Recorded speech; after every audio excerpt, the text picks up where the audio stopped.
கடந்த ஒரு வாரமாவே இந்த சோசியல் மீடியா சண்டைகள் அப்படிங்கிறது ஜாஸ்தி ஆயிட்டே இருக்கு. நார்மலா நம்ம ஃபேன் வார்ஸ் தான் பார்ப்போம். ஆனா இப்ப யூடியூபர்ஸ் வார்ஸ் போயிட்டு இருக்கு. எஸ், யூடியூபருக்கும் சண்டை. அது ஊரே வேடிக்கை பார்க்குது அப்படிங்கிற மாரி தான் கதை போயிட்டு இருக்கு. எஸ், பிரியாணி மேன் இர்ஃபான் நடிக்க, இர்ஃபான் மறுபடியும் பிரியாணி மேன் நடிக்க, பிரியாணி மேன் மறுபடியும் வேற ஆதாரத்தோட இர்ஃபான் நடிக்க, நடுவுல ஏ டூ டி நந்தா போய் பிரியாணி மேன் நடிக்க, அவர் வேற ஏதோ பிரச்சனைக்கு போக அது இர்ஃபானுக்கு சப்போர்ட்டா மாற பலரும் வந்து பிரியாணி மேனுக்கு எதிராக தெரிவிட்டாங்க. அண்ட் இதுக்கு நடுவுல பிரியாணி மேன் லைவ்லயே வந்து சூசைட் அட்டம் பண்ண, அத வந்து அவங்க அம்மா தடுக்க, அது அப்படியே ஒரு வேற மாரி போயிருச்சு. ஆனா என்ன விஷயம்னா, இது பிரியாணி மேனுக்கு எமோஷனலா, அதாவது ஒரு சப்போர்ட்டா மாறாம, அது அப்படியே வேற மாரி மாறிடுச்சு. இவர் அட்டென்ஷன் சீக் பண்றாரு, நெறைய ட்ரோல்ஸ் வந்துச்சு. ட்ரோல்ஸ் மட்டும் வந்ததோட நிக்கல. அவர் மேல பலரும் வந்துட்டு ஒரு கேள்விய வைக்க ஆரம்பிச்சாங்க. இதுக்கு வந்து சட்டம் நடவடிக்கை எடுக்குமா? ஏன்னா லைவ்லயே இப்படி ஒரு விஷயத்த பண்றாரு. பலர் வந்து இது மூலியமா இன்ஃப்ளூயன்ஸ் ஆகுறதுக்கு வாய்ப்பு இருக்கு. இதெல்லாம் பண்ணலாமா? இதுக்கு வந்து போலீஸ் ஆக்ஷன் எடுப்பாங்களா? இதுக்கு மேல கம்ப்ளைண்ட் ரைஸ் பண்ணுவாங்களான்னு பலரும் கேள்வி கேட்டு அது ஒரு டிபேட்டா மாறுச்சு.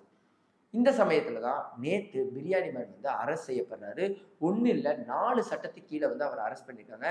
அதுல மெயினான விஷயம் பெண் வன்கொடுமை கீழ அவர அரெஸ்ட் பண்ணியிருக்காங்க. இன்ஃபர்மேஷன் டெக்னாலஜிய தப்பா பயன்படுத்தியதற்காகவும் அவர வந்து அரெஸ்ட் பண்ணியிருக்காங்க. இதுதான் இப்போ வந்து சோசியல் மீடியால பேச்சு பொருளா மாறி இருக்கு. ஒரு வாரமா இந்த சண்டைகளா இருந்தது. இப்ப வந்து அவரு இந்த மாரி அரெஸ்ட் செய்யப்பட்டது ஒரு ஷாக்கிங்கான விஷயமா மாறி இருக்கு. அண்ட் இதற்கு நடுவுல வந்து அகமது மீரன் அவர்களுக்கும் பிரியாணி மேன் அவர்களுக்கும் 4 வருஷத்துக்கு முன்னாடியே ஒரு சில பகைகள் இருந்தது. பிரியாணி மேன் அவரை வந்து ரோஸ்ட் பண்ணி அசிங்கமா பேச, அதுக்கு இவர் ரிப்ளை வீடியோ போங்கன்னு அப்படி போயிட்டு இருந்தது. அண்ட் இந்த சமயத்துல இந்த ஒரு பிரச்சனைக்கும் அகமது மீரனும் வந்து பிரியாணி மேனை வந்து திட்டி ஒரு வீடியோ வேற போட்டிருந்தாங்க.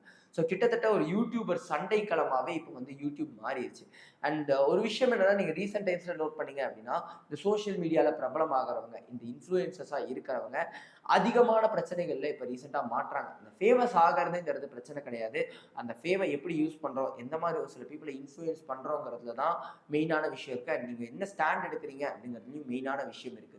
ஸோ இந்த ப்ரமோஷன்ஸ் பண்ணும்போது, நீங்க வார்த்தைகள் விடும்போது, இல்ல ஆர்&டி பண்ணாம ஒரு விஷயத்த பேசும்போது, கொஞ்சம் சேஃபா பேசுறது எல்லாருக்குமே நல்லது. பிகாஸ் எந்த பிரச்சனையில எது கொண்டு போய் விடுங்கிறது நமக்கு தெரியாது. இப்ப அந்த பிரச்சனை அப்படிதான் போயிட்டு இருக்கு. ஸோ பிரியாணி மேன் பிரச்சனை இதோட முடியுமா? இந்த டாக்க வந்து நிறுத்துவாங்களா? இல்ல இதுக்கப்புறமும் இந்த பிரச்சனை கன்டின்யூ ஆகுமா? அப்படிங்கிறதெல்லாம் வெயிட் பண்ணி தான் பார்க்கணும். ஸோ இதுக்கு நடுவுல பலரும் வந்து ஏன் வந்து இர்ஃபான் சியூ அரெஸ்ட் பண்ணல?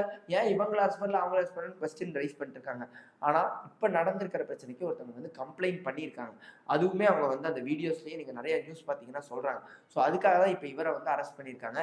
ஸோ இவங்கள அரெஸ்ட் பண்ணுவாங்களா இல்லையாங்கிற கேள்வியும் போய்க்கிட்டு இருக்கு. அதுக்குள்ள நான் வரல. பட் ஆனா இவர் மேல ஒருத்தவங்க கம்ப்ளைண்ட் ரைஸ் பண்ணியிருக்காங்க. 4 சட்டத்துக்கு கீழ வந்து அவர அரெஸ்ட் பண்ணியிருக்காங்க. அண்ட் அவர் போட்டிருந்தாரு அந்த ஸ்கேம்ன்னு ஒரு விஷயம். அதாவது டெய்லர் அக்கா பத்தி அவர் போட்டிருந்த வீடியோவா இருக்கட்டும், இல்ல இர்ஃபான் அவர்கள் பத்தி அவர் போட்டிருந்த வீடியோவா இருக்கட்டும், இது எல்லாத்தையுமே வந்து இப்ப அவரோட பேஜ் வந்து பிரியாணி மேன் அவரோட பேஜ் வந்து ரிமூவ் பண்ணிட்டாங்க. ஸோ இந்த ஒரு பிரச்சனை வந்து இப்ப பூதாகரமா வெடிச்சு பலருடைய டாக்ஸ் கீழ போயிட்டு இருக்கு. ஸோ இது எப்படி கொண்டு போக போறாங்க? இது எப்படி போக போகுதுங்கிறதெல்லாம் தெரியல. இந்த பிரச்சனை பத்தி உங்களுக்கு முழுசா தெரிஞ்சுதுன்னா, உங்களுடைய கருத்து என்ன? அப்படிங்கிறத கமெண்ட்ல சொல்லுங்க. மீண்டும் இந்த மாதிரி வீடியோ சந்திக்கிறேன். Until then this Vijay Pranesh signing of.